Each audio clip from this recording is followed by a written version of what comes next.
Baik, kelihatan ya PPT-nya ya? Sudah Bu, terlihat. Oke, Ya, Bu. baik. Jadi ini nggak terasa ya kita sekarang udah sesi sinkron yang kelima. Ini artinya adalah pertemuan terakhir di kimia organik sebelum ujian tengah semester. Nanti setelah ujian tengah semester nanti Anda akan ganti dosen ya, akan bersama untuk kelas ini nanti bersama Bu Yuni. Nah, di kuliah terakhir ini nanti nggak ada kuis. Jadi acara hari ini hanya review apa? Mungkin bukan review semuanya ya. Saya ingin menggarisbawahi beberapa hal yang penting dari apa yang sudah kita pelajari selama 4 minggu kemarin. Terus juga saya di bagian akhir nanti saya akan sampaikan sedikit tips untuk UTS itu ya, untuk persiapan UTS. Jadi intinya pertemuan ini tuh lebih ke arah untuk persiapan UTS. Jadi nanti silakan kalau Anda ada pertanyaan tentang mekanisme UTS-nya seperti apa dan sebagainya gitu ya. Harapan saya nanti setelah pertemuan kita hari ini Anda sudah tahu what to expect gitu ya. Nanti di UTS sudah bisa membayangkan nanti kira-kira UTS-nya itu bakal seperti apa sehingga Anda bisa mulai menyusun strategi bagaimana cara belajar Anda. Kimia organik kan bukan satu-satunya kuliah yang Anda ambil ya semester ini, jadi Anda nanti harus berstrategi nih supaya semua mata kuliah yang Anda ambil di semester pertama Anda di teknik kimia itu eh, sangat memuaskan gitu ya buat Anda semuanya. Baik, kemarin sudah lengkap ya semua materi sudah ada di Elok, baik itu PPT maupun video maupun textbook dan juga contoh-contoh soal tahun yang lalu. Jadi udah lengkap semua lah ini kalau apa istilahnya persenjataan Anda untuk UTS itu sudah eh, kami berikan semuanya. Nah, ini tinggal nanti Anda aja gimana caranya Anda mengutilisasi ini ya senjata-senjatanya ini supaya UTS Anda sukses. Anda sudah tahu ya jadwal UTS untuk kimia organik itu kita salah tanggal 20 Oktober. Sekarang tanggal 14 masih ada 6 hari ya untuk belajar, masih cukup itu. Apalagi kalau kemarin Anda nyicil ya belajarnya sudah. Kalau ngelihat hasil kuis Anda itu saya yakin Anda sudah inilah apa paling nggak Anda sudah ngelihat materinya, sudah baca, walaupun mungkin masih di permukaan gitu ya, tapi saya yakin Anda sudah nggak kosong blong gitu untuk persiapan UTS nanti, tinggal diperdalam aja. Jadi ini ya yang akan kita bicarakan nanti yang pertama strategi belajarnya, terutama karena ini kuliah Anda kan banyak ya, Anda ambil berapa sih semester pertama itu berapa belas SKS gitu ya kan banyak itu, apalagi ini semester pertama Anda udah gitu online lagi ya. Jadi Anda perlu banyak penyesuaian. Nah, ini perlu strategi gitu supaya Anda sukses di semua mata kuliah gitu ya, nggak perlu memprioritaskan yang ini mengorbankan yang lain gitu ya, itu harus optimal semuanya. Jadi nanti saya akan sampaikan konsep-konsep dasar apa yang harus Anda pahami. Misalnya di Solomon itu kan chapternya kan banyak ya. Nanti saya akan kasih tahu Anda yang mana yang Anda baca sekilas-sekilas saja, yang mana yang Anda harus benar-benar perhatikan ininya ya, informasi-informasi yang ada di situ sampai sedetil-detilnya. Soalnya nggak mungkin kalau Anda baca baca semua dengan sangat detil gitu ya, itu materinya kan banyak banget. Terus yang kedua nanti saya akan sampaikan sedikit gambaran tentang analisis retrosintesis. Ini kemarin sebetulnya sudah ada di videonya Pak Teguh maupun di video saya ya kemarin tentang analisis retrosintesis. Tapi ini kan sekilas banget gitu ya kemarin di video-video itu. Jadi baik Pak Teguh maupun saya kemarin sepakat di kuliah yang terakhir ini kita akan highlight lagi analisis retrosintesis karena nanti bakal ada satu soal di UTS tentang yang ini. Jadi nanti saya akan kasih tahu Anda bagian mana di Solomon yang Anda perlu baca dengan teliti, terus apa yang harus Anda latih, dan ini nggak cuma kisi-kisi ya, ini ngasih tahu soalnya nanti bakal ada satu soal analisis retrosintesis di ujian. Terus yang ketiga nanti adalah beberapa tips untuk jadi ini seperti rangkuman apa yang sudah saya sampaikan di nomor 1 dan nomor 2 gitu ya.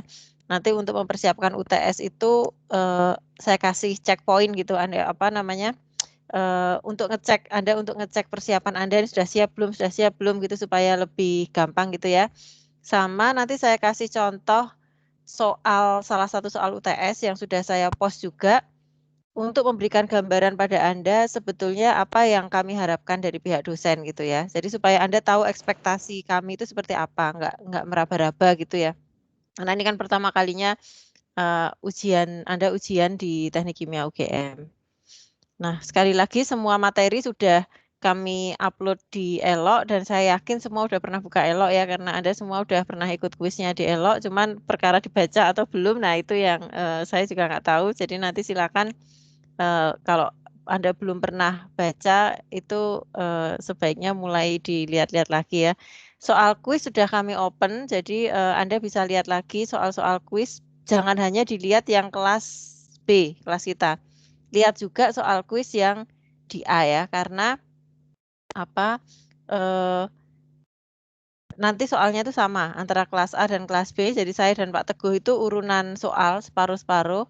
Beliau separuh, saya separuh, sehingga soalnya sama persis antara kelas A dan kelas B. Nah, walaupun saya dan Pak Teguh itu materinya juga barengan, kalau Anda lihat kan Elok kami bareng ya.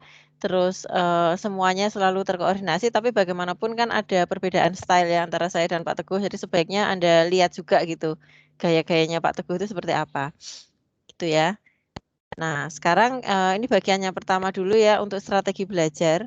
Jadi dari sekian banyak chapter di Solomon, saya betul-betul merekomendasikan Anda baca chapter-chapter di Solomon ini yang terkait dengan pembahasan kuliah kita gitu ya. Jangan hanya mengandalkan dari video, dari PPT, dari ngerjakan soal-soal, apalagi yang ngerjain teman Anda gitu ya. Teman Anda ngerjain, Anda baca soal dan penyelesaian, jangan cuma kayak gitu. Sebaiknya dibaca. Karena nanti di ujian akan diperlukan knowledge gitu ya.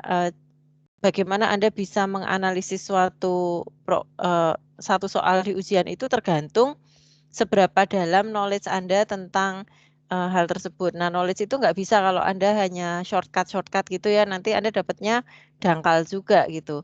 Nah, kalau Anda ingin bisa menampilkan jawaban yang komprehensif, itu Anda harus baca. Nah, masalahnya sekarang ini saya kasih tahu yang mana yang Anda bisa baca dengan skim reading. Skim reading itu artinya Anda baca, yang penting Anda tahu, oh kalau soal ini tuh logikanya gini gitu ya. Kalau ya, dan yang mana yang Anda perlu baca detail-detailnya, karena ini biasanya menyangkut mekanisme, menyangkut apa kecenderungan perilaku molekul. Nah, itu Anda harus baca dengan detail untuk yang itu. Nah, ini ya yang saya kasih warna hijau ini dari chapter 1 dan chapter 2-nya Solomon. Nanti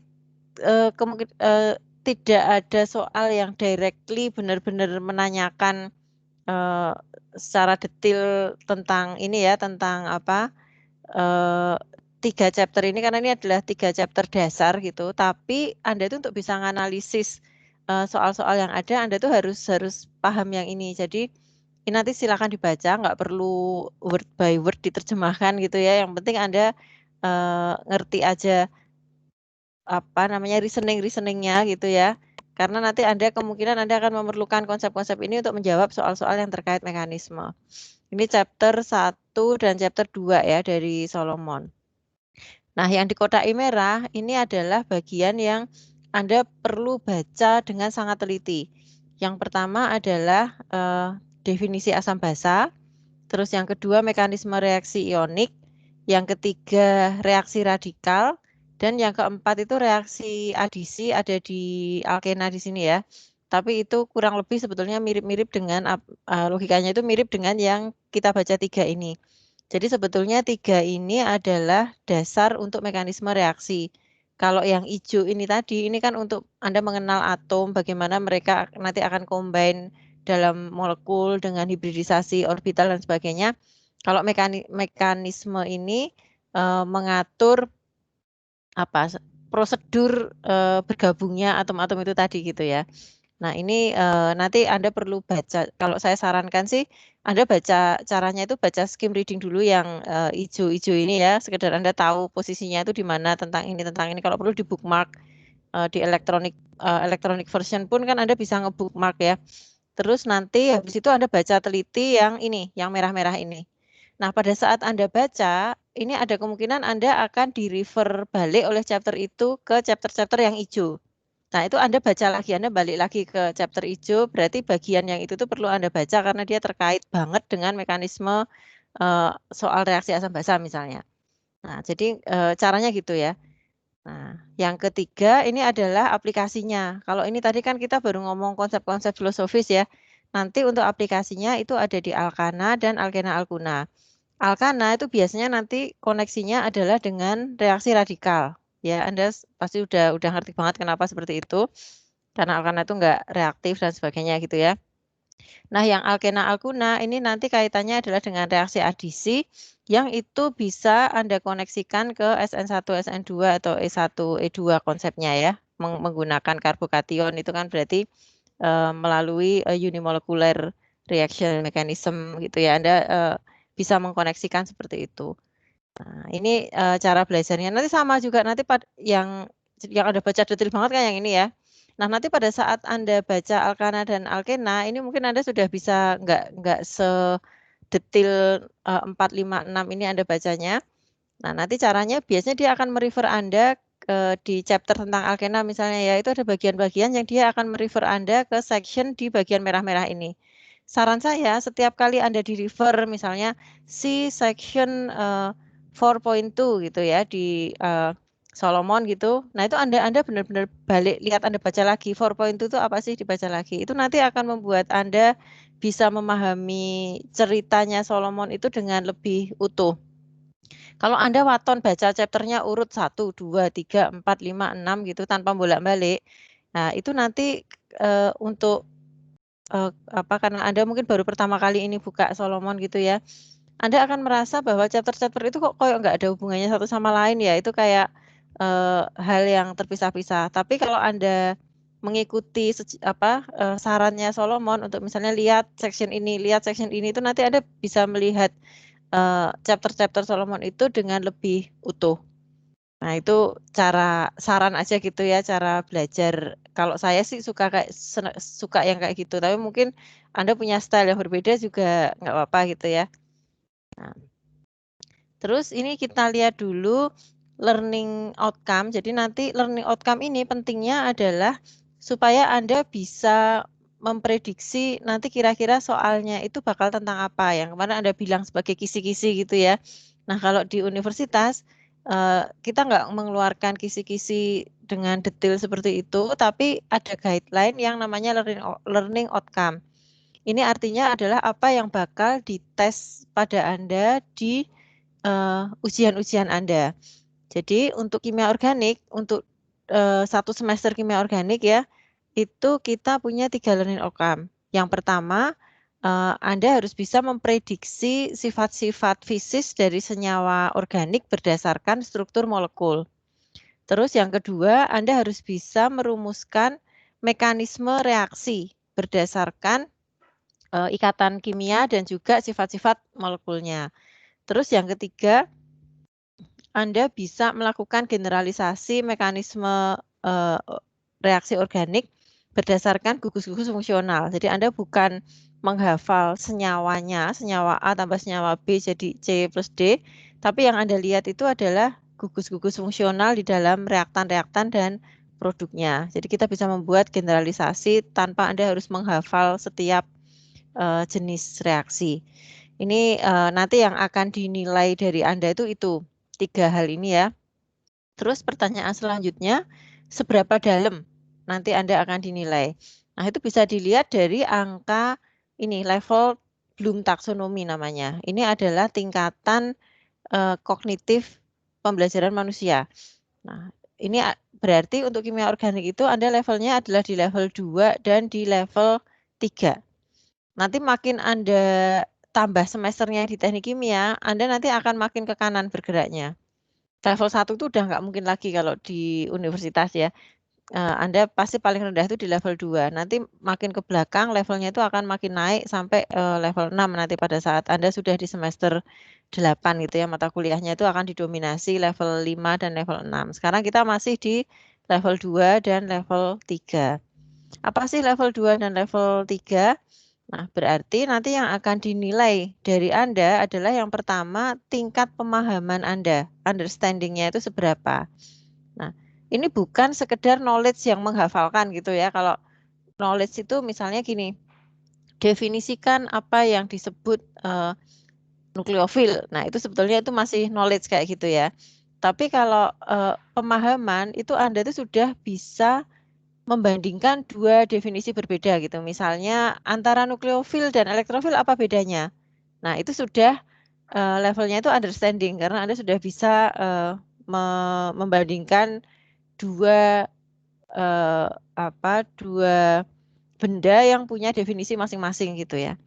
Nah, terus level 3 itu adalah mengaplikasikan. Kalau Anda sudah paham, nah, misalnya saya kasih contoh X gitu ya, contoh reaksi X, Anda paham. Nah, itu artinya nanti kalau saya kasih contoh yang lain, reaksi Y gitu ya, itu Anda juga harus paham juga gitu. Nah, itu artinya Anda sudah bisa mengaplikasikan. Nah, kira-kira itu nanti kayak gitu ya yang akan saya sampaikan kepada kalian gitu. Soal yang akan saya berikan pada kalian tuh kira-kira nanti tingkat kedalamannya seperti itu. Ini mohon maaf ya kalau ada berbagai suara di rumah saya. Ini sedang ada renovasi di rumah. Nah, jadi sekarang kita mulai dari yang pertama ya tentang strategi belajarnya. Yang pertama formatnya. Ini nanti di tanggal 20 Oktober dan ini open book. Anda akan mengerjakan dari rumah masing-masing. Kita masih online ya, full online. Open book artinya Anda terserah mau buka apa, tapi dikerjakan secara mandiri. Jadi Anda harus mengerjakan ini individual, nggak boleh contek-contekan sama temennya. Terus ujian kita akan mulai jam 8. Ini nggak ada toleransi keterlambatan waktu karena Anda telat bangun ya, jadi dipastikan Anda nggak terlambat join ujian ini. Nanti jam 8 sampai jam 9 acaranya adalah Anda buka elok. Jadi ini nanti langsung secara mandiri gitu ya. Saya hanya akan menginstruksi di WA. Jadi misalnya jam 8 ini sudah dibuka tes di elok, silakan mulai mengerjakan multiple choice.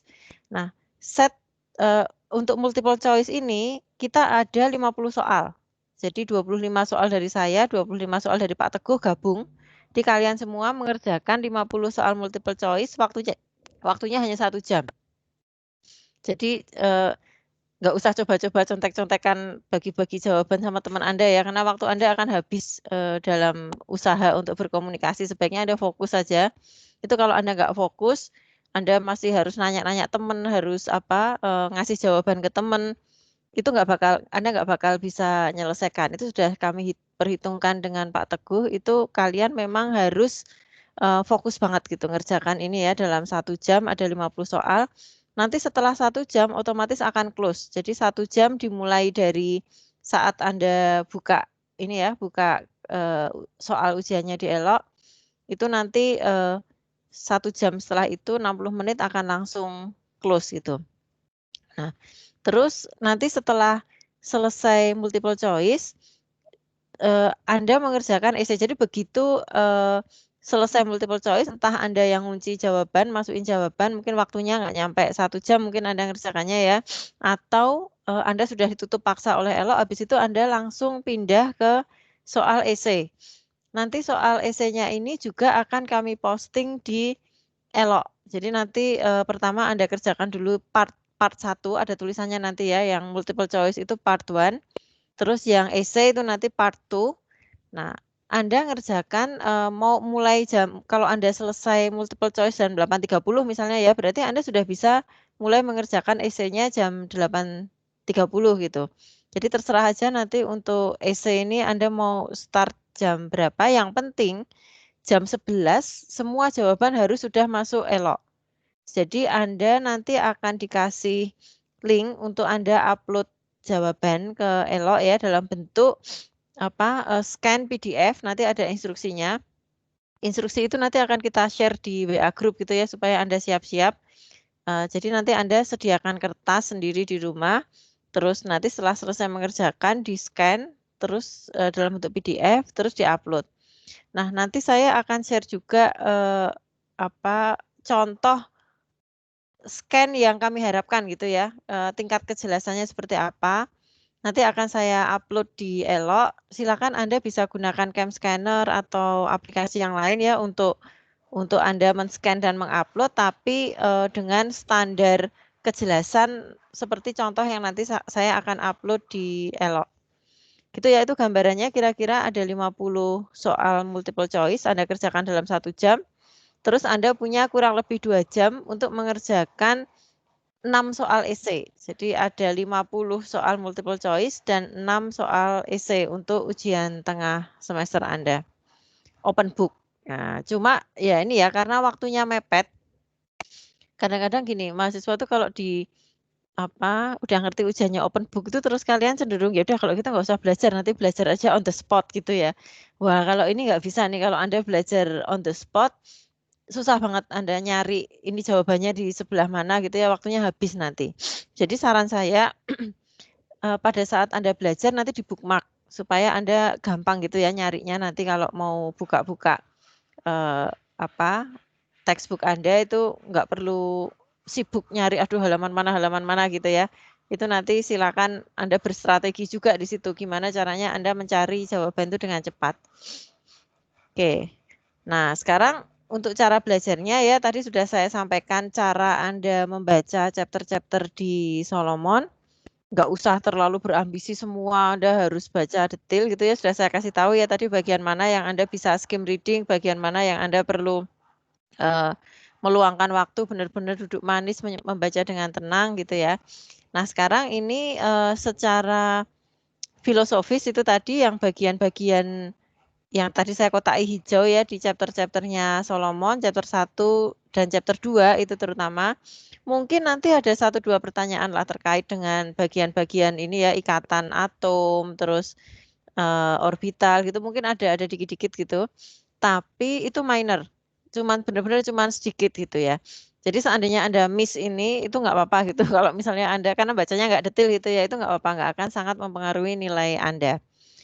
Yang sangat mempengaruhi ini adalah soal mekanisme itu, karena ini banyak soal yang terkait mekanisme ini banyak, termasuk esai. Nah, di bagian esai itu juga kami lebih banyak ke bagian mekanisme. Nggak ada ya soal gambarkan hybrid orbital dari apa gitu, itu nggak mungkin. Jadi itu nggak keluar kayak gitu. Tapi kalau Anda disuruh, ini mekanisme reaksinya gimana? Nah, itu ada gitu ya pertanyaan-pertanyaan seperti itu. Kemarin Anda ingat kita ada 3 tipe reaksi ya yang kemarin sudah kita bahas bareng, yaitu reaksi radikal, terus reaksi substitusi dan eliminasi, dan reaksi adisi. Nah, 3 reaksi ini yang Anda harus fasih banget gitu, Anda harus ngerti bedanya apa satu sama lain. Terutama yang sulit itu adalah membedakan SN1, SN2, S1, E2. Bukan sulit sih, tapi itu Anda benar-benar perlu internalisasi konsep gitu ya. Jadi Anda ya memang ada sih panduannya di Solomon itu, tapi kalau Anda nggak pernah latihan itu mikirnya lumayan lama juga. Jadi sebaiknya nanti dibaca dengan tenang, mungkin nggak cuma sekali ya, sekali 2 kali sampai Anda bisa nggak cuma memahami tapi bisa merasakan gitu ya. Oh, kalau kayak ini arahnya itu ke S1, ini kayak gini ini ke SN2 dan sebagainya. Nah, terus kalau Anda sudah paham dasarnya, dasar teori ininya ya, atomnya sebagai building block dari suatu molekul, Anda sudah paham mekanisme dasar reaksinya. Yang ketiga, Anda perlu bikin catatan untuk perkecualian-perkecualian dari hukum-hukum dasar itu. Jadi kemarin Anda sudah mungkin ingat lama juga ya, ada Markovnikov, ada anti Markovnikov misalnya. Nah, itu Anda perlu bikin catatan aja, bikin rangkuman gitu ya, supaya nanti Anda cepat untuk mengidentifikasi perkecualian-perkecualian yang tidak sesuai dengan hukum umumnya.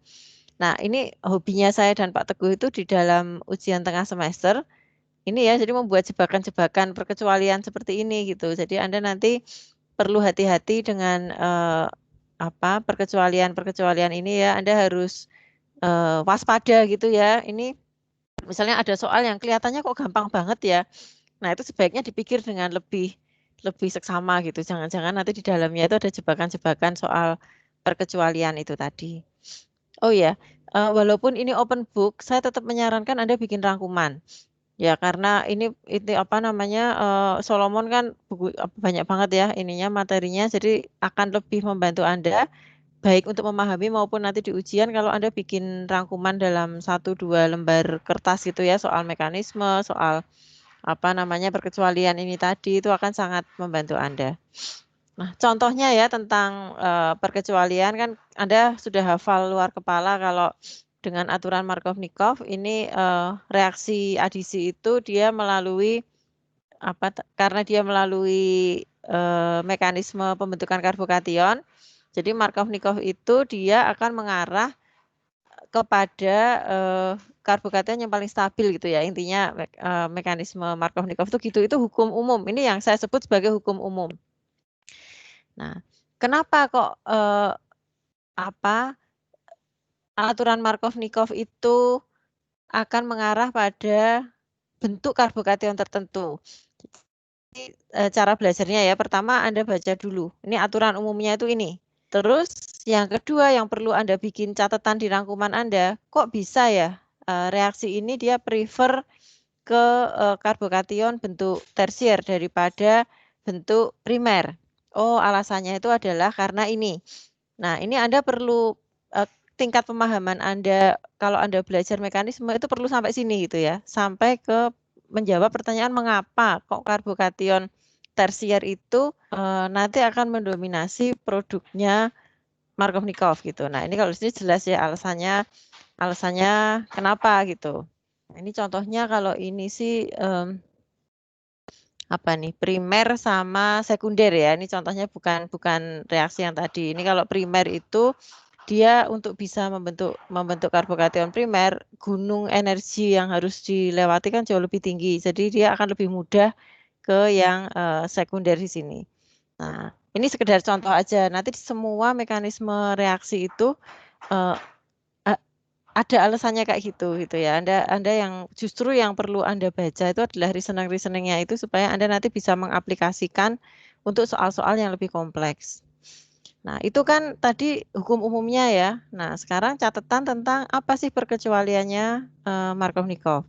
Yang pertama, bisa terjadi anti Markov-Nikov kalau ada peroksida organik dan ada keberadaan cahaya. Berarti ini dengan reaksi radikal. Nah, tapi ini Anda harus baca dengan detail gitu ya. Siapa sih yang bisa mengalami anti Markov-Nikov itu? Apakah semua asam halida atau hanya asam halida tertentu? Nah, ya kan? Itu hanya HBr yang bisa mengalami anti Markov-Nikov dengan keberadaan peroksida organik. Nah, ini yang saya maksudkan dengan Anda harus baca detail kondisi-kondisi apa yang mendorong ke arah terjadinya perkecualian itu. Oke, ini yang pertama ya tadi misalnya kalau tadi reaktannya kan kebetulan memang HBr nih ya. Kalau reaktannya HBr kayak gini berarti kan dia ada kemungkinan terjadi nih perkecualian terhadap buku Markov-Nikov kalau di situ ada peroksida organik. Terus yang kedua yang perlu Anda waspadai juga dalam reaksi adisi adalah terjadinya rearrangement, carbon rearrangement. Ingat ya, bisa ada gugus metil atau gugus hydrate yang pindah kalau kepindahannya itu nanti akan menghasilkan karbokation yang lebih stabil. Nah, ini agak susah ya karena kadang-kadang Anda tidak bisa sekali lihat molekulnya langsung oh ini pasti ada internal rearrangement harus dilihat dengan seksama. Jadi untuk reaksi-reaksi yang melibatkan karbokation seperti reaksi-reaksi adisi ini, setelah Anda buat rumus umumnya seperti tadi ya, itu dilihat dulu ada kemungkinan nggak nih terjadi shifting metanite atau hydrate yang nanti akan menghasilkan karbokation yang lebih stabil. Biasanya kalau hasil Anda itu adalah karbokation sekunder, itu ada kemungkinan Anda bisa membuatnya menjadi karbokation tersier kalau ada gugus yang bisa pindah. Nah, itu nanti harus dilihat. Oke ya. Jadi ini tadi contohnya anti Markov-Nikov. kalau misalnya saya punya sistem yang ada peroksida organik tadi kan dia akan nggak mau mengikuti Markovnikov gitu kan. Tapi gimana kalau Anda tetap ingin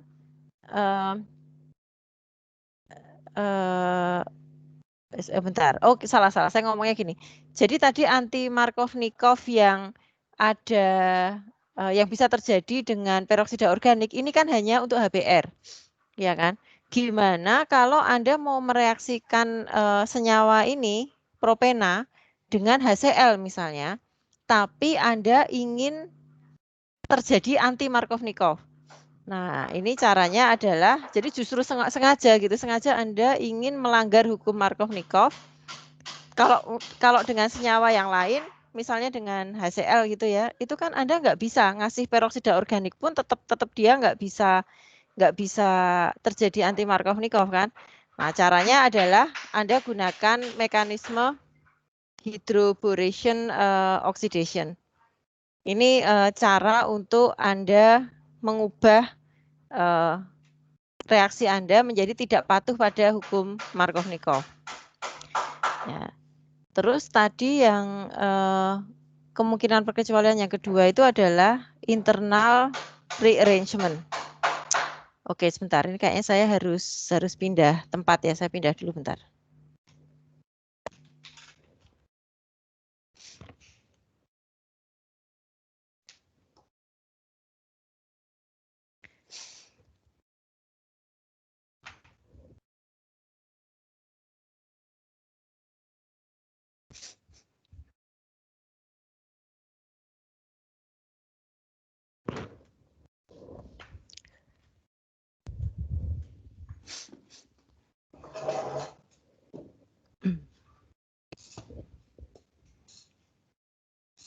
Baik, tadi perkecualian yang kedua tadi adalah jika terjadi carbon rearrangement.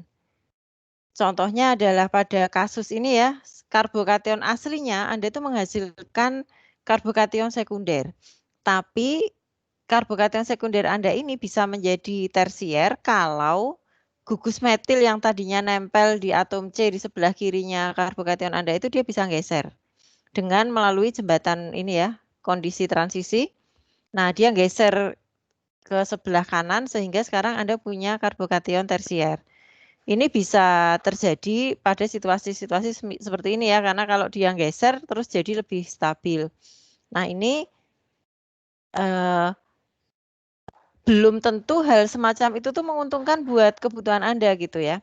Kadang-kadang Anda tuh justru nggak mau terjadi carbon rearrangement.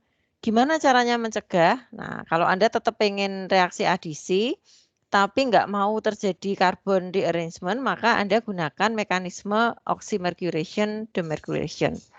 Ini apa yang barusan saya sampaikan pada Anda, ini adalah contoh bagaimana Anda memahami segmen di Solomon itu secara utuh gitu ya. Kalau Anda baca urut itu sebetulnya yang disampaikan Solomon kan tidak exactly sama seperti apa yang saya sampaikan tadi gitu ya. Karena memang di beberapa bagian buku Solomon itu seperti diktat kuliahnya dia gitu ya. Kayak dia mengumpulkan diktat kuliah, mungkin kuliah hari ini, kuliah terus minggu depan dan sebagainya itu jadi kadang-kadang itu ada connection yang kita nggak langsung bisa lihat gitu. Nah, yang saya sampaikan, contoh yang saya sampaikan pada Anda ini, bisa saya ceritakan pada Anda, karena saya udah baca chapter ini entah berapa kali gitu ya, jadi saya bisa membuat cerita yang mungkin urutannya tidak exactly sama seperti yang ditampilkan Solomon, tapi dia membentuk cerita yang utuh gitu ya, mulai dari mekanisme dasarnya kayak apa, terus perkecualiannya kayak apa, kapan perkecualian ini terjadi, bagaimana caranya kalau Anda tidak ingin terjadi perkecualian ini, bagaimana caranya kalau Anda ingin perkecualian ini bisa terjadi pada senyawa lain yang sebetulnya dia tidak eligible untuk perkecualian semacam itu. Nah, itu yang harusnya nanti bisa Anda buat di dalam rangkuman Anda. Jadi Anda benar-benar bisa memahami suatu mekanisme reaksi itu secara lengkap. Mulai dari rumus umumnya sampai itu tadi ya, bagaimana jika begini, bagaimana jika begitu gitu. Nah, ini tadi gambaran contoh aja gitu ya tentang mekanisme reaksi. Ini kebetulan tadi yang saya ambil contoh adalah Markovnikov ya. Itu ada banyak sekali mekanisme reaksi di Solomon yang perlu Anda pahami dalam konteks seperti itu. Nah, sekarang bagian berikutnya yang saya pengen sampaikan pada Anda adalah soal analisis retrosintesis. Nah, ingat ya, ini bakal keluar satu soal di UTS nanti dan bobotnya itu tinggi. Karena ini levelnya kalau yang kebanyakan soal yang buat itu levelnya kan di level 2 ya. Ini tuh adalah yang levelnya itu level 3. Jadi Anda benar-benar harus mengaplikasikan pengetahuan Anda yang tadi terpisah gitu ya jadi satu untuk analisis retrosintesis. Untuk memberikan gambaran yang mudah buat Anda, sebetulnya analisis retrosintesis itu apa? Mungkin bisa Anda bayangkan kayak mainan Lego ya. Anda tuh punya berbagai molekul yang terserak gitu di meja Anda, tapi yang Anda punya di pikiran Anda itu adalah targetnya dulu gitu. Jadi bukannya Anda punya potongan Lego ini terus Anda baru mikir bikin apa ya? Ini saya punya kuning, biru, hijau, ini tak bikin apa ya? Bukan gitu. Tapi justru Anda punya targetnya ini dulu. Saya pengen bikin patung dari Lego, ini ada 2 figure di sini, warnanya apa aja gitu. Anda sudah punya gambaran yang lengkap tentang ini, baru Anda mikir terbalik. Anda mikir mundur. Berarti saya perlu potongan Lego yang bentuknya kayak apa? Warnanya apa aja. Terus baru sampai akhirnya nanti Anda bisa punya bahan bakunya gitu ya, bahan bakunya secara lengkap, bentuknya apa aja, warnanya apa aja, jumlahnya berapa. Nah, kalau udah punya bahan bakunya, step kedua dalam analisis retrosintesis adalah Anda menyusun sintesisnya. Jadi nanti di soal ujian itu jawaban Anda ada 2 step ya. Step pertama adalah Anda mikir mundur sampai ketemu bahan baku paling bakunya itu apa. Terus step kedua adalah Anda menyusun dengan mekanisme reaksi yang tadi Anda bayangkan pada saat Anda mikir mundur dari bahan baku untuk membuktikan bahwa ini akan jadi produk target Anda gitu ya. Jadi nanti ingat ya untuk retrosintesis analisis ada 2 step. Step pertama mikir mundur dulu sekedar mengidentifikasi dari produk ini saya perlu material apa, untuk bikin material ini saya perlu material apa dan seterusnya sampai bahan baku yang paling dasar. Terus step yang kedua pada saat Anda merumuskan sintesisnya, itu mekanisme reaksinya harus Anda tuliskan lengkap, termasuk kondisi-kondisi syarat terjadinya reaksi tersebut. Misalnya Anda bilang ini adalah reaksi radikal. Nah, reaksi radikal syaratnya apa? Kan berarti harus ada cahaya atau pada suhu tinggi dan sebagainya gitu ya. Itu harus Anda tuliskan persyaratan-persyaratan untuk terjadinya reaksi tersebut. Selain itu, pada saat Anda nulis yang step kedua, step sintesisnya, Anda juga harus menuliskan kemungkinan reaksi sampingnya. Nah, kan belum tentu produk target Anda itu satu-satunya produk. Bisa jadi dia punya koproduk gitu ya, punya produk samping. Ini yang dominan yang mana? Itu harus Anda identifikasi dan harus Anda jelaskan di dalam reaksi yang Anda rumuskan untuk memproduksi produk tersebut. Nah, ini aplikasi dari konsep ini justru bagian terpenting dari kimia organik untuk kalian para calon insinyur kimia itu di bagian retrosintesis analisis ini ya. Contohnya misalnya teman-teman kita di biologi itu menemukan jenis-jenis ini ya biota laut ya, makhluk-makhluk hidup di dasar laut sana yang dia menghasilkan senyawa-senyawa anti kanker misalnya. Nah, yang akan kita lakukan untuk mass production dari senyawa-senyawa anti kanker ini adalah yang pertama itu kita lakukan dulu retrosintetik analisis untuk menyimpulkan, kan ini berarti target nih, senyawa yang Anda ekstrak dari hewan-hewan laut tadi itu adalah target molekul yang mau Anda buat di pabrik.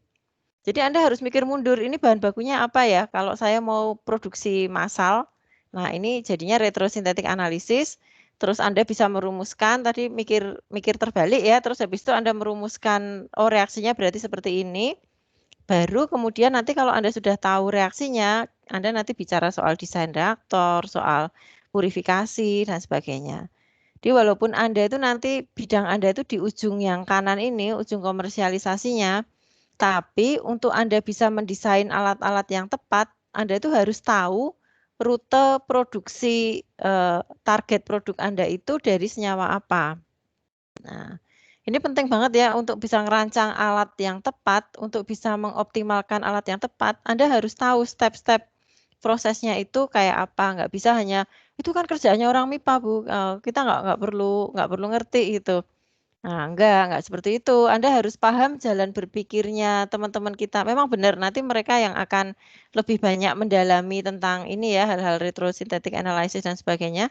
Tapi Anda harus paham bahasa mereka supaya Anda bisa bekerja sama dengan baik dengan teman-teman kita di ilmu-ilmu ini ya, apa namanya, ilmu-ilmu murni baik di kimia misalnya. Nah, ini sekedar pengalaman ya, saya beberapa kali bekerja sama dengan teman-teman, baik dari farmasi, mungkin dari kedokteran gitu ya, untuk, usaha mengkomersialisasi atau men-scale up produksi obat-obatan misalnya gitu ya. Nah, itu hal yang akhirnya sering menjadi kesulitan untuk kita mendesain reaktor dan sebagainya itu adalah karena data yang kita peroleh dari lab-lab di farmasi dan teman-temannya itu, belum merupakan jenis data yang bisa kita olah untuk mendesain suatu reaktor. Kalau kita mau mendesain reaktor kayak begini, Anda itu perlu data konsentrasi produk versus waktu misalnya. Artinya kalau kita melakukan eksperimen di lab dengan Erlenmeyer atau labu layer 3 barang-barang kaca seperti ini, kita harus ambil sampel setiap periode waktu tertentu, diukur analisisnya, jadi Anda tahu seberapa cepat proses itu terjadi. Nah, teman-teman kita di farmasi itu kebanyakan mereka lebih fokus pada yang penting bisa mendapatkan hasil yang murni sesuai dengan spesifikasinya. Jadi nggak ada informasi tentang seberapa lama atau seberapa cepat produk itu terjadi karena sampelnya hanya di awal dan di akhir. Nah, ini membuat kita tuh jadi sulit untuk mendesain reaktornya. Nah, supaya hal ini tidak terjadi itu seharusnya dari pihak ini ya, pihak labnya, teman-teman farmasi itu mereka juga kita beri informasi data seperti apa yang kita inginkan, dan dari Andanya sebagai chemical engineer itu Anda juga harus bisa ngerti gitu ya proses yang terjadi di lab itu seperti apa supaya Anda bisa merequest data yang memang bisa dianalisis di lab. Nah, ini apa nggak gampang gitu ya, ini Anda mengkomunikasikan dua bidang ilmu yang berbeda seperti ini, makanya akan lebih baik kalau Anda punya basic yang kuat juga tentang ilmu-ilmu dasar ya, supaya nanti Anda bisa mengkomunikasikan request Anda itu dengan benar gitu. Nggak cuman, wah ini nggak bisa dipakai datanya, kan saya perlu data ini lah. Itu berarti komunikasinya kurang baik gitu ya di awal. Kalau komunikasinya bagus dengan teman-teman di lab, itu nanti data yang mereka supply itu memang sesuai dengan keinginan Anda. Nah, gimana Anda bisa merequest data dengan benar kalau Anda nggak ngerti ininya ya, dasar kimianya itu seperti apa di situ. Nah, ini gambaran ya kenapa kok retrosintesis analisis ini jadi porsi yang nanti nilainya itu bakal tinggi gitu di UTS Anda. Nah, ini ya karena ini merupakan step yang penting sekali dalam industri masa depan kita gitu ya, industri yang terinspirasi oleh alam. Kalau selama ini kita ngambil langsung dari alam, diekstrak gitu. Nah, di masa depan ini kita akan berusaha meniru gitu, meniru molekul-molekul yang dihasilkan oleh alam di industri. Nah, tadi yang saya ceritakan tadi Anda nanti bisa baca dengan detail di section 715B dan 820A di Solomon. Nah, ini dicatat ya. Karena ini bakal keluar, jadi kayaknya worthy untuk Anda baca word by word gitu ya di section 715B dan 820A supaya Anda ngerti apa yang harus dilakukan. Nah, ini perlu saya perkenalkan konvensi simbol untuk menuliskan retrosynthetic analysis itu kita menggunakan dua garis paralel, panah dengan dua garis paralel semacam ini.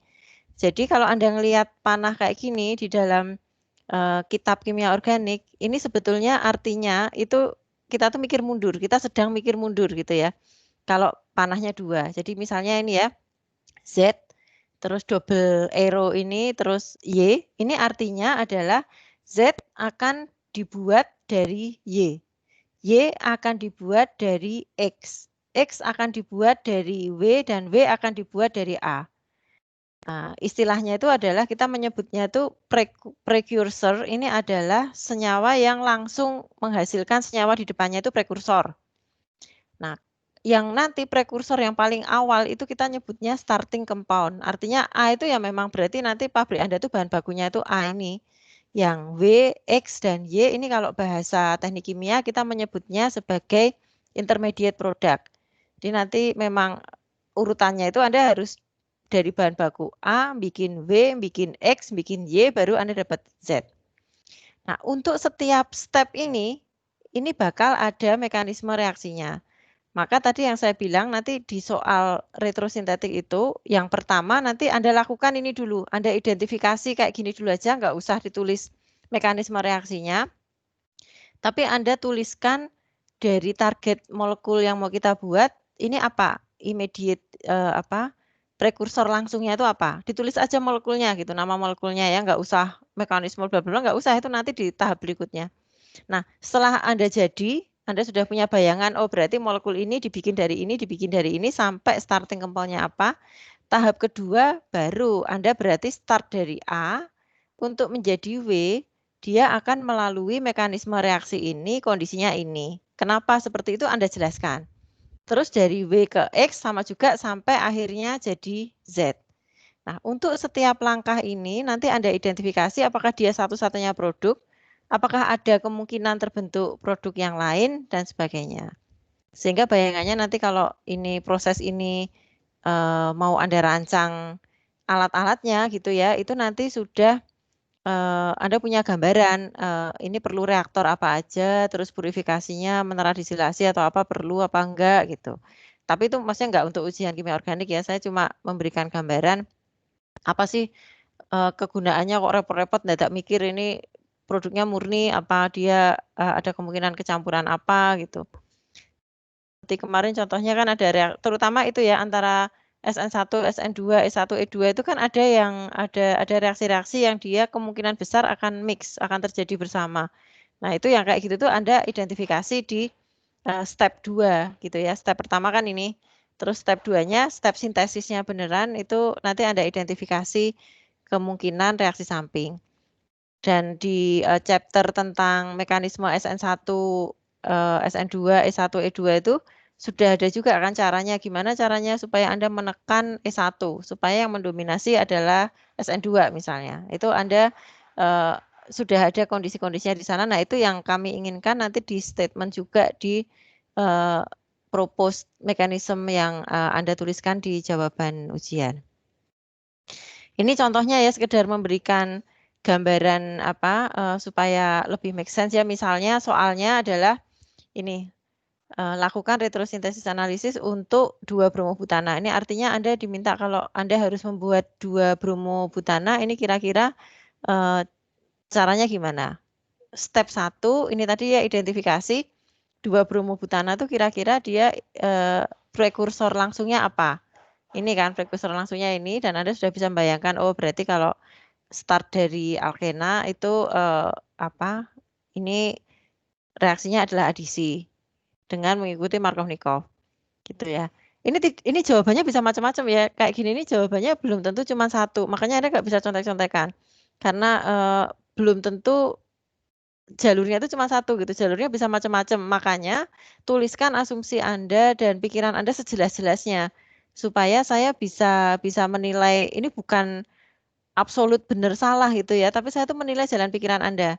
Kalau Anda cuma ngopi jawaban dari teman Anda, nggak ada penjelasannya apa-apa, nah itu walaupun benar gitu ya, jawabannya benar, tapi saya nggak akan memberikan nilai penuh karena saya nggak ngerti pikiran Anda ya, nek cuman jawaban tok kan gimana saya bisa menilai gitu ya.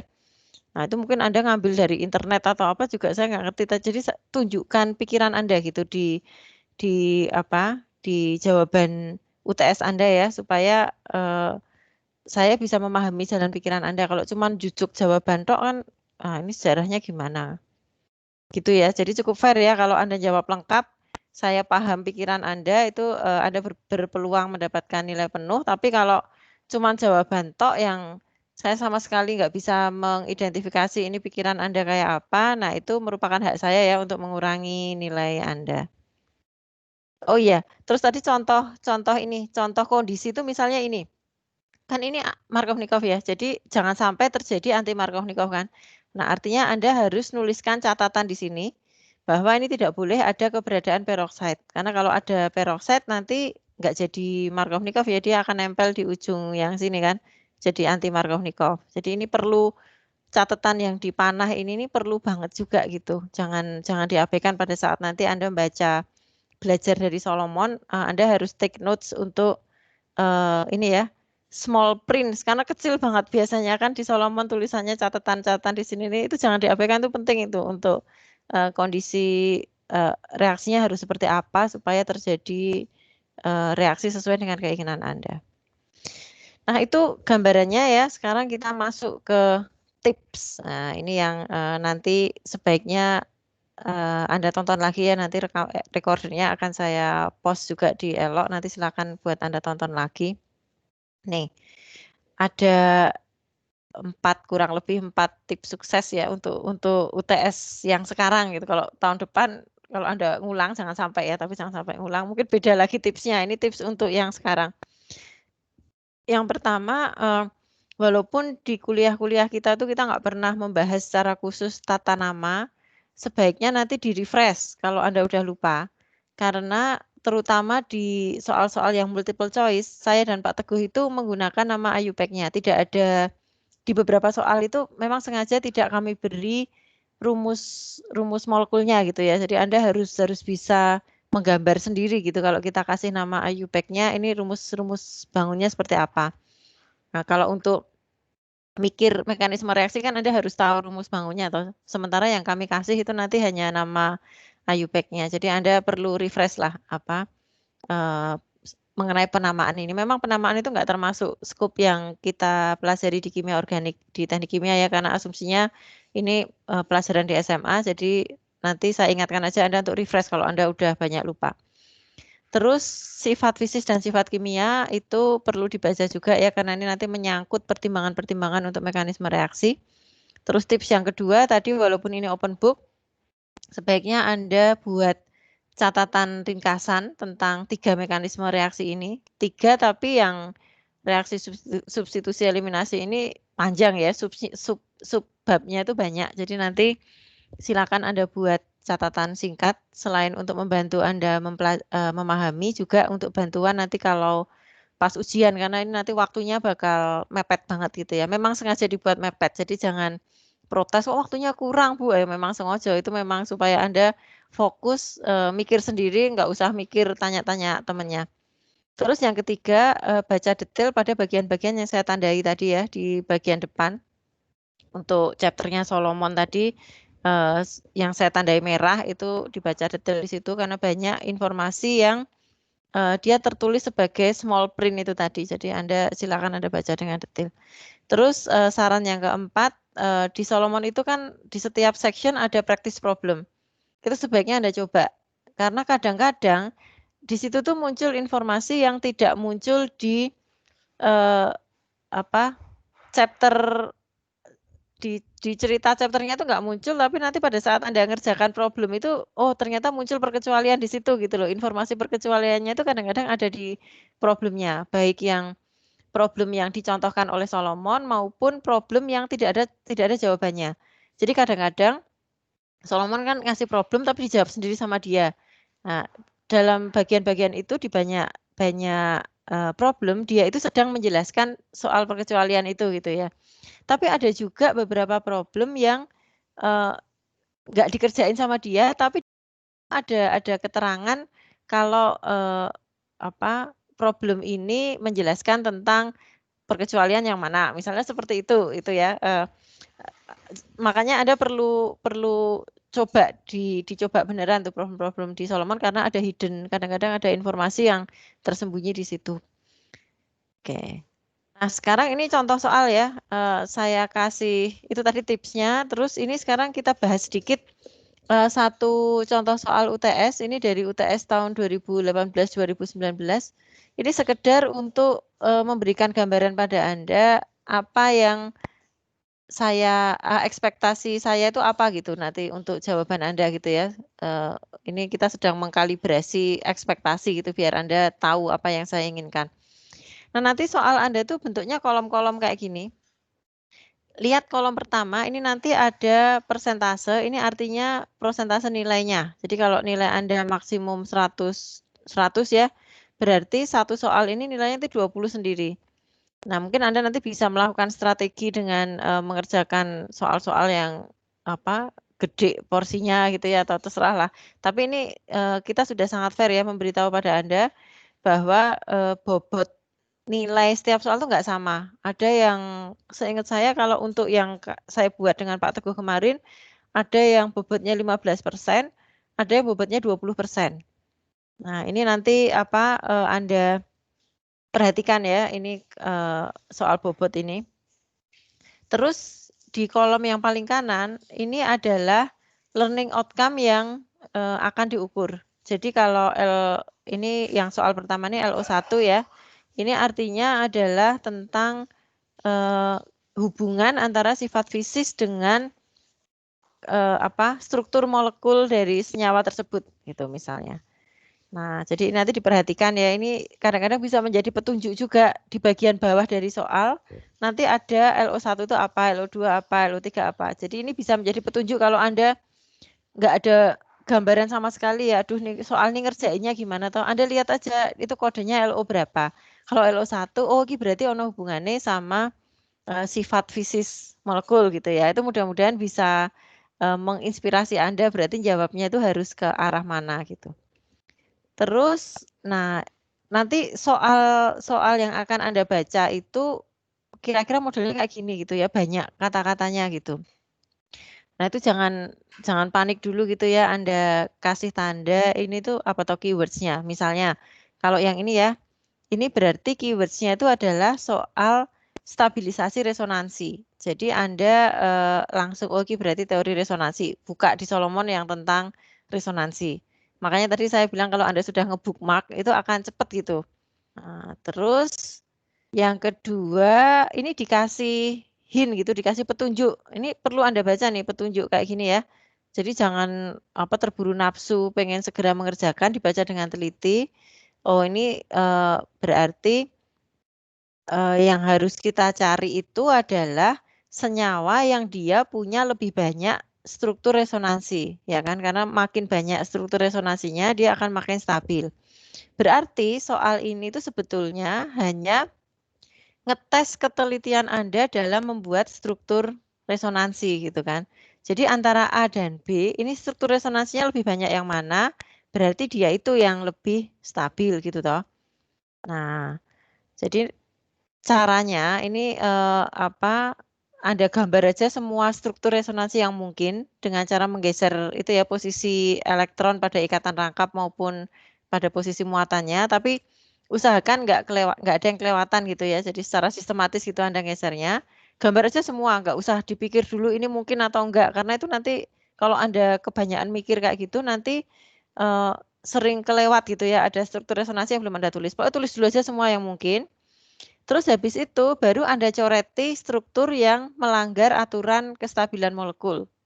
Nah, ini ada di Solomon juga. Aturan untuk struktur resonansi di bagian 18B. Ini Anda cek satu-satu. Nah, apa dia harus ikut struktur Lewis dan sebagainya gitu ya. Setiap kali ada pelanggaran di situ coret. Jadi nanti akhirnya Anda akan dapat kelompok resonansi struktur resonansi untuk molekul A maupun molekul B. Jadi Anda bisa menjawab soal ujian itu tadi. Nah, gitu ya. Jadi dari chapter 1 dan chapter 2 yang tadi saya sarankan Anda untuk skimming reading aja, ini sebenarnya yang gunanya buat Anda itu adalah untuk menilai stabilitas dari molekul. Nah, kenapa kok kita perlu menilai stabilitas molekul? Karena ini nanti akan menentukan arah reaksi, ya kan? Reaksi itu akan cenderung terjadi di arah yang reaktannya itu paling stabil. Jadi kalau ada kemungkinan ada dua produk gitu ya, nah itu nanti dia akan mengarah ke produk yang lebih stabil. Makanya penting buat Anda untuk bisa menilai stabilitas molekul. Yang Anda perlukan untuk menilai stabilitas molekul itu bisa dilihat dari struktur molekulnya, terus teori orbital. Struktur molekul itu misalnya nanti soal polaritas dan sebagainya gitu ya. Terus teori orbital dan teori resonansi. Ini yang tadi saya sarankan Anda skimming reading tadi ya, supaya Anda bisa menilai stabilitas molekul yang terlibat di reaksi Anda. Selain itu, nanti pertimbangannya, jadi dari teori-teori itu, pertimbangan yang perlu Anda lihat itu adalah konsekuensi di struktur molekul, orbital, teori orbital maupun teori resonansi itu terhadap distribusi elektronnya. Jadi nanti suatu senyawa itu dia sebetulnya akan menuju kestabilan di mana molekul elektronnya itu tersebar merata gitu ya. Kalau molekul itu nggak tersebar merata, itu yang terjadi adalah kalau elektronnya tidak tersebar merata, molekul Anda itu kayak tegang gitu loh dia ya, karena ada pemisahan kurang rileks gitu. Tapi kalau elektronnya itu tersebar merata, dia jadi rileks. Nah itu yang diinginkan oleh molekul tuh kayak gitu ya, kayak kita juga ya, kita kan selalu menuju menghindari ketegangan gitu ya, itu semacam itu. Jadi Anda bisa ngelihat kecenderungan stabilitas molekul itu dari distribusi elektronnya juga. Terus yang konsep berikutnya adalah konformasi. Itu yang ada bentuk kursi, bentuk macam-macam itu ya, terutama kalau terjadi apa istilahnya twist itu ya pada ikatan tunggal. Nah, ini juga dia akan mempengaruhi kestabilan. Secara umum sebetulnya baik kita ngelihatnya dari distribusi elektron, ini biasanya kalau Anda punya ikatan rangkap, ada elektronegativitas dan sebagainya, atau dari sisi teori konformasi, kalau molekul Anda itu bukan molekul yang punya elektronegativitas yang membuat terlalu mempengaruhi distribusi elektron gitu ya, itu masih ada efek dari konformasi ini. Sebetulnya itu yang dipengaruhi adalah level energi potensialnya gitu, baik dari sisi distribusi elektron maupun dari sisi konformasi, kan akhirnya itu sebetulnya yang menentukan itu adalah level energi potensial. Molekul itu kayak air gitu ya, air itu kan selalu pengen going down the hill, mencari tempat yang energi potensialnya itu paling rendah. Ya sama juga, molekul itu dia juga akan cenderung mencari posisi di mana level energinya itu paling rendah. Nah, makanya di Solomon itu kan banyak grafik-grafik kayak gini ya, ini jangan hanya dilihat selintas gitu, tapi coba Anda pahami gitu ya, yang posisi-posisi di mana molekul Anda itu akan lebih happy gitu karena dia berada di dalam potensial energi yang berada di lembahnya. Nah, ini kalau dianalogikan dengan spring atau per gitu ya. Posisi energi yang rendah itu pada saat per kita itu paling rileks gitu ya. Itu enggak ada force sama sekali di situ. Nah, dia akan tegang sekali kalau Anda memberikan force gitu ya, sehingga springnya itu dipaksa untuk dikompres gitu, dia akan punya potensial energi yang tinggi. Demikian juga kalau Anda stretch. Nah, ini kalau analoginya adalah kalau dia springnya itu di-press itu seperti kalau Anda mengalami tolak-menolak dengan ini ya di level atomik. Kalau Anda stretch, ini analoginya adalah kalau Anda akan menyebabkan ikatan itu jadi putus. Nah, yang paling ideal itu adalah di sini. Jadi molekul itu dia akan kalau dia berada di posisi kiri atau kanan ini ya, dia akan melakukan berbagai usaha, entah dia ijol-ijolan elektron atau dia ijol-ijolan pasangan sisan gitu ya, nggak cuma elektronnya, itu dalam rangka dia berusaha mencari situasi yang paling rileks pada energi yang paling rendah. Nah itu tadi kaitannya dengan konsep dasar ya, teori resonansi kira-kira soalnya kayak gitu keluarnya. Walaupun sakjane kan isinya ya itu tadi cuman Anda menggambarkan struktur resonansi, tapi bentuk soalnya nggak akan secara direct menanyakan pada Anda, gambarkan struktur resonansi dari senyawa ini. Nah, itu enggak, itu level 1, itu soal level 1. Ya ini kan pertanyaannya adalah carilah molekul yang paling stabil. gitu dari sini. Nah, itu Anda baru dikaitkan dengan teori resonansinya gitu ya. Ini sekarang soal yang kedua, kalau Anda lihat ini bobotnya lebih rendah ya, karena ini lebih gampang. Pertanyaannya adalah soal kelarutan. Ini masih LO1, kalau yang tadi urusannya dengan stabilitas ya, yang ini adalah dengan sifat fisis untuk kelarutan. Nah, ini yang Anda perhatikan satu itu LO-nya, terus kedua ini Anda diminta untuk menjelaskan apa nih?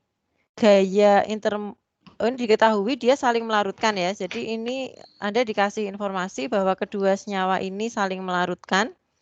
Lalu Anda diminta menganalisis apa sih yang menyebabkan dia saling melarutkan.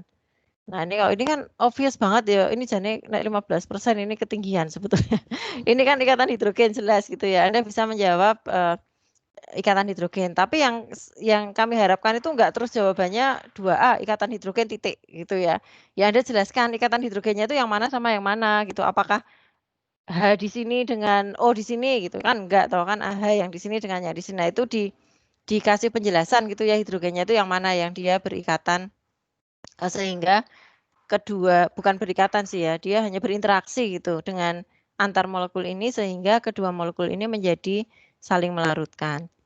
Terus pertanyaan kedua, ini mau dipisahkan karena saling larut toh, berarti Anda kalau misahkan hanya bisa dengan cara distilasi. Terus pertanyaannya, yang mana yang titik didihnya lebih tinggi? Nah, itu nanti berarti Anda juga bisa tahu titik didihnya yang akan lebih tinggi itu kira-kira adalah yang dia punya ikatan hidrogen antar mereka gitu kan. Nah, konsepnya ya nanti kalau untuk sifat fisis itu biasanya urusannya itu terkait tiga konsep utama ini. Yang pertama adalah ikatan hidrogen, yang kedua polaritas, dan yang ketiga adalah konsep solvasi. Nah, ini nanti semua ada di Solomon. Sudah saya kasih keywordnya ya, silakan Anda baca supaya nanti Anda bisa memanfaatkan konsep-konsep ini untuk melakukan pembahasan secara mendalam gitu di soal ujian Anda. Terus soal yang ketiga, ini 15%. Nah, ini kita sudah masuk di chapter 3 tentang definisi asam dan basa. Makanya ini LO-nya udah ganti ya, LO-nya sudah LO2. Ini Anda diminta untuk menentukan yang mana yang lebih asam berdasarkan struktur resonansinya. Nah, ini jadi Anda kalau sudah ada soal kayak gini ya berarti nanti di jawaban Anda itu Anda harus menunjukkan melalui analisis struktur resonansi gitu. Ini yang lebih asam yang mana?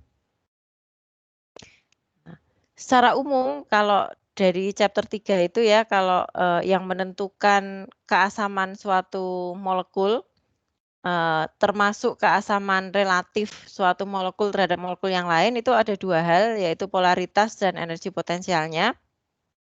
Kalau kita bicara soal polaritas, maka di dalamnya nanti ada aspek induktif yang Anda harus pertimbangkan.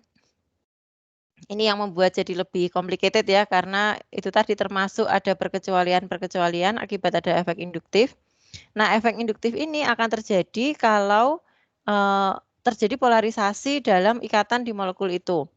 Entah dia dari awalnya itu dia sudah terpolarisasi atau karena ada efek-efek dari solvent misalnya ya, yang membuat polarisasinya itu menjadi lebih kuat. Nah, semuanya ini berawal dari elektronegativitas. Jadi Anda bisa start dari elektronegativitas untuk menganalisis polaritas senyawa Anda. Kalau energi potensial ini lebih ke arah tadi ya resonansi tadi. Jadi ini keywords ini nanti yang Anda perlu pastikan Anda baca dengan seksama. Nah, terus ini soal yang nomor 5, ini tentang mekanisme reaksi.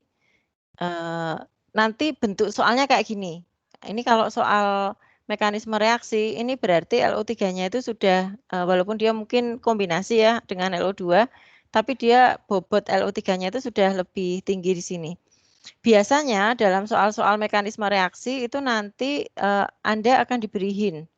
Jadi bisa bentuknya seperti ini, misalnya informasi tentang SN1, SN2, S1, E2, atau nanti bentuknya bisa juga dalam bentuk mekanisme reaksi, tapi Anda akan dibantu dengan semacam ini ya. Terus nanti yang perlu Anda lihat itu dibaca dulu apa yang harus Anda lakukan. Misalnya ini ya, tuliskan mekanisme yang mungkin terjadi. Berarti itu mungkin nggak cuma satu gitu ya. Kalau ada dua kemungkinan ya dua-duanya ditulis. Terus tuliskan jumlah relatif masing-masing produk dan jelaskan gitu ya. Kenapa kok yang ini minor, yang ini major. Jadi nanti Anda akan dikasih mekanisme umumnya. Terus nanti Anda perhatikan ini ya, kondisi di panah ini. Karena ini adalah kondisi khusus yang akan mendasari jawaban Anda. Jadi ada dua yang perlu Anda perhatikan. Mekanisme reaksi ya, mekanisme umumnya kayak apa, kondisi khusus atau perkecualiannya kayak apa. Dan seringkali kondisi khusus dan perkecualian ini akan terindikasi di panahnya di sini. Nah, contohnya ini jawaban, contoh jawaban. Ini adalah contoh jawaban yang jelek. Nih ya, kalau misalnya Anda soal itu tadi, terus Anda jawabnya ini tadi soalnya kan, terus menghasilkan produk pertamanya ini metoksi 1, 2, 3 metoksipropana ya, dan propena gitu ya. Terus kalau yang B menghasilkan propena dan ini tersier butil propil ether gitu ya. Terus ini minor, ini major, ini minor, ini major. Ini jawabannya ini benar. Tapi kalau kayak gini nih saya kemungkinan hanya akan menilai paling banyak 50% karena saya nggak bisa ngerti pikirannya kan. Ini kenapa ya ini kok si anak ini kok dia bisa terus jawabannya itu gitu. Nah, jadi nanti Anda harus jelaskan ya. Yang pertama, kita evaluasi reaktannya dulu. Jadi berdasarkan reaktan Anda analisis, misalnya ini ya. Reaktan CH3O ini adalah basa yang baik dan dia tidak secara struktur dia tidak ada steric hindrance. Jadi dia nggak ada hambatan sterik di situ. Konsekuensinya apa? Anda jelaskan, oke ini kategorinya adalah basa nukleofil yang bagus dan tidak hindered. Terus kenapa? Dia akan mengarahkan ke reaksi apa itu Anda tuliskan di sini gitu supaya saya ngerti gitu loh jalan pikiran Anda. Sama juga dengan yang kedua ya. Kalau tersier butyl oxide ini dia basa yang kuat tapi dia hindered.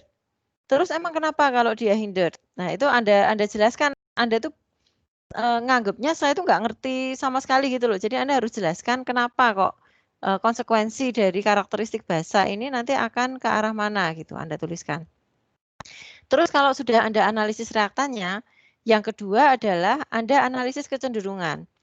Oke, kalau saya punya basa nukleofil yang baik dan dia tidak hindered, itu masih ada dua kemungkinan pathway, bisa SN2 atau bisa E2. Karena kalau non-hindered berarti kan dia bisa bimolekuler ya.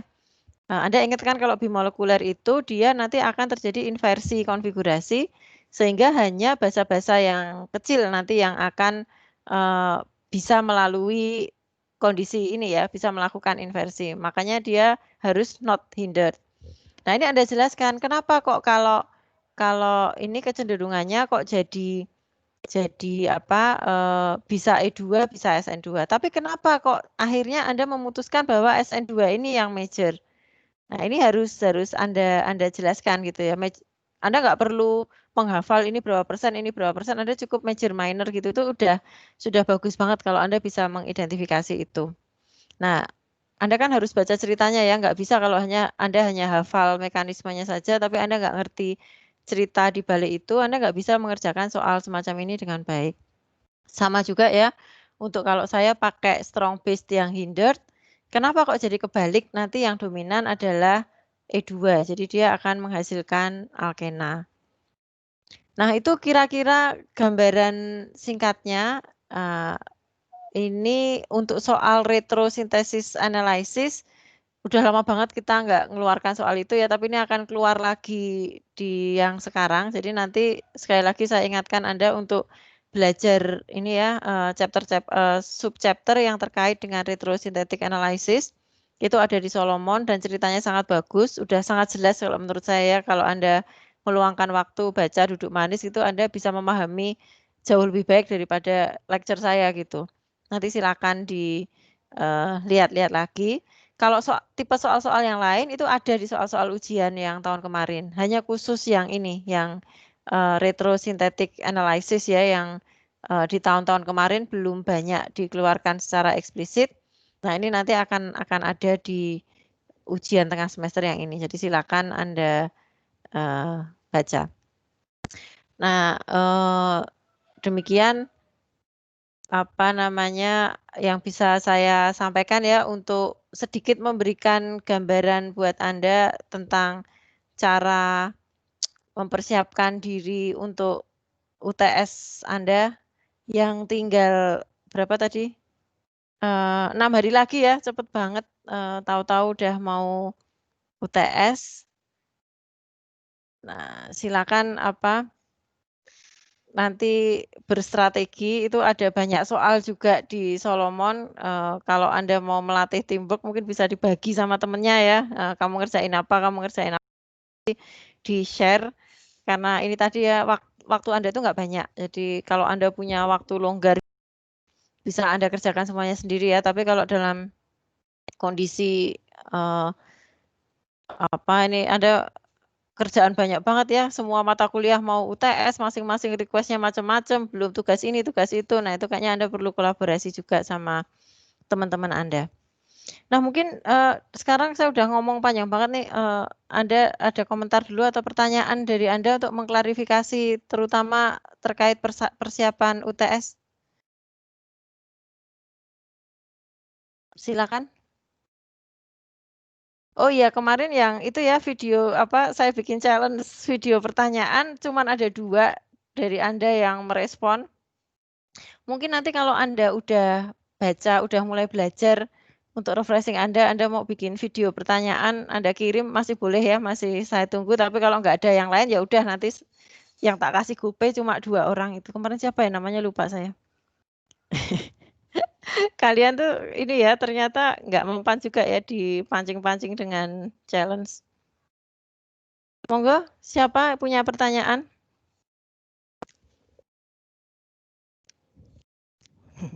Ini sambil nunggu.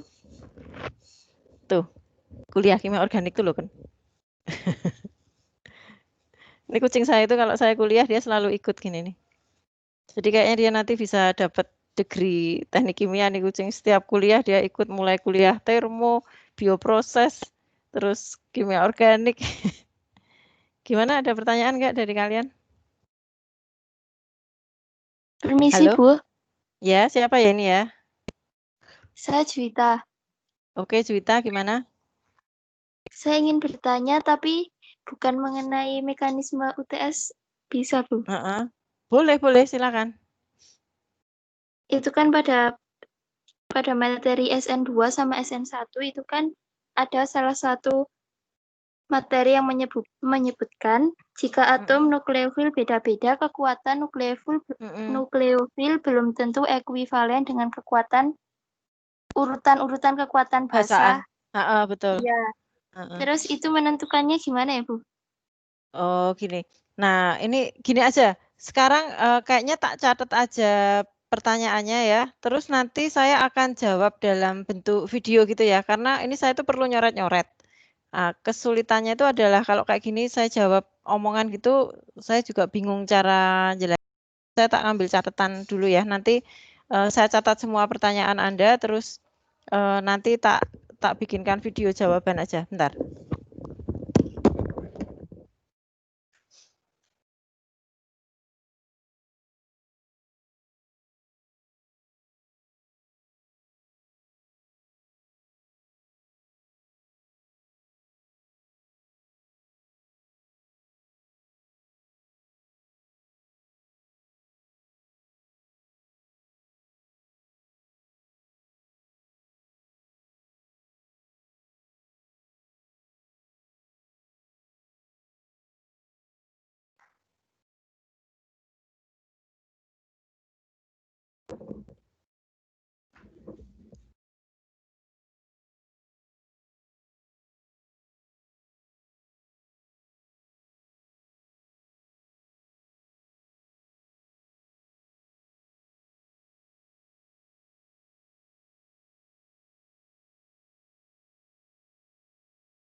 Halo Juwita ya, tadi ya. Pertanyaannya Iya, adalah Bu. apa kekuatan, jadi itu ya, kekuatan nukleofil itu tidak selalu ekuivalen, tidak selalu ekuivalen dengan apa kekuatan basa gitu ya. Iya, Oke. Bu. Terus itu masih ada lagi nggak pertanyaan dari Juwita? Ini aja Ada ya? satu lagi, Bu. Yes, apalagi? Tak list dulu aja. Masih terkait SN1 sama SN2 juga. Di bagian yang membedakan itu cenderung SN1 atau cenderung ke reaksi SN2. Itu ada salah satu faktornya yaitu kekuatan nukleofil. Nah, itu maksud dari ukuran kekuatan nukleofil itu yang bagaimana? Ini jadi gimana kita membedakan ini ya, urutan apa perbedaan kekuatan nukleofil gitu ya. Iya, Bu. Oke. Terima kasih, Bu. Ya, makasih sama-sama Juwita. Minggu kemarin itu kan ada satu pertanyaan yang tentang sikloheksena atau sikloheksana itu ya. Nah, kemarin kan saya ngasumsinya saya nggak nyatet karena asumsi saya itu di recordingnya ada, ternyata recordingnya itu keputus. Kemarin siapa ya yang nanya itu ya? Cowok kayaknya, kemarin siapa ya? Saya, Bu. Oh iya, itu Nicholas gimana? Alden. Kamu nanyanya coba bisa diulang nggak? Kalau nggak salah tuh kemarin di Ini videonya siapa Pak kamu panggilannya? Sorry, siapa namanya? Alden, Bu. Alden, Bu. Alden. Iya. Kamu nanya gimana kemarin? Kemarin yang di siklo Heksena atau heksana? Hekse ya, heksena. Heksena itu nggak bisa apa ya? Itu kayaknya kalau nggak salah yang terkait sama ini juga ya, apa dia bisa melintir dan sebagainya itu ya? Iya, Bu. Di bagian situ. Oke, bagian itu ya. Soalnya saya itu ragu-ragu kamu tuh nanyanya sikloheksena atau sikloheksana. Oke, nanti tak jawab sekalian aja dengan yang lain ya. Oke, Bu. Jadi ini soal stabilitas kan ya? Iya, Bu. Oke. Baik, ada pertanyaan lain lagi? Terima kasih, Kita Bu. list dulu aja. Ya, terima kasih kembali Alden.